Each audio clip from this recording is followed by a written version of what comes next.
Good morning. This is Father Stephen Kelly from St. John's Church in Detroit. We're continuing our series of daily and morning meditations, where we generally look at one or another of the lessons that are assigned for morning or evening prayer, what is known as the Daily Office Lectionary. Today for Tuesday, let's take a look at the lesson that's assigned for morning prayer from the letter to the Hebrews. Remember, we're working through this long theological tome where the author is explaining to the people of the original covenant how it is that Jesus Christ is the fulfillment of God's promise to send a Messiah. So we're on chapter number 10, beginning at verse 1. For the law, having a shadow of good things to come, and not the very image of the things, can never with those sacrifices which they offered year by year continually, make the comers thereunto perfect. But then, would they not have ceased to be offered? Because that the worshippers once purged should have no more conscience of sins.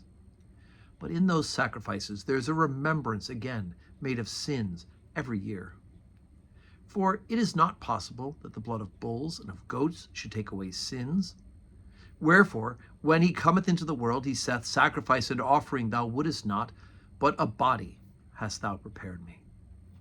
In burnt offerings and sacrifices for sin thou hast no pleasure. Then said I, Lo, I come.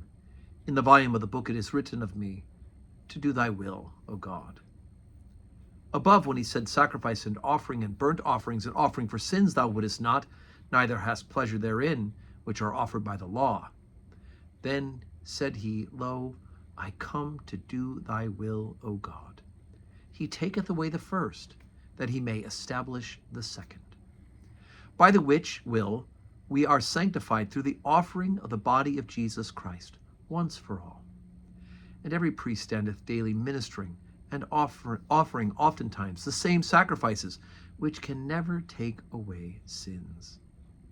But this man, after he had offered one sacrifice for sins forever, sat down on the right hand of God, from henceforth expecting till his enemies be made his footstool. For by one offering he hath perfected forever them that are sanctified.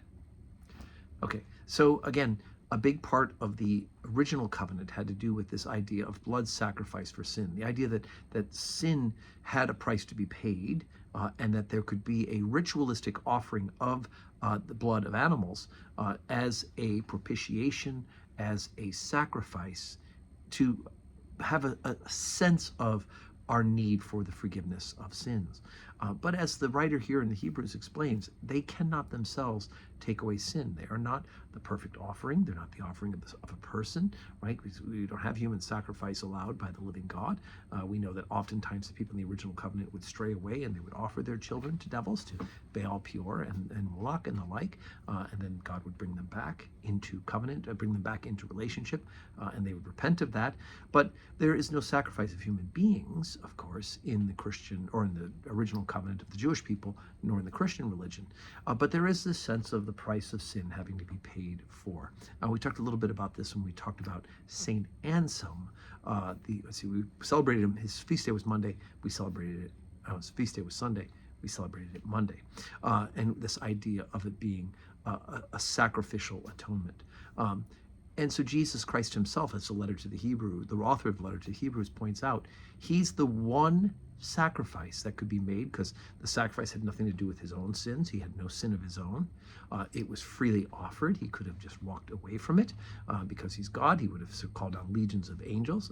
And don't we all kind of wish that it happened like that? Unfortunately, God's will had to be done in this particular way. So he offered himself. Right? He allowed himself to be offered. He offered himself. He had no part of need for the sacrifice for sin because he was and is sinless. And that having done this, it has paid the price once and for all. He took himself up. He rose again from the dead, and he sits at the right hand of God to intercede for us. No longer necessary is the sacrifice of animals, because we have that one sufficient sacrifice once offered for the sins of the world, and that is Jesus Christ, through whom we have forgiveness and redemption. So today is Tuesday. We have Holy Communion today at 12:15, evening prayer at 4 o'clock. I do hope that you will be able to be here, and if not, watch us on the live stream, and may God grant you a Tuesday that is full of blessings.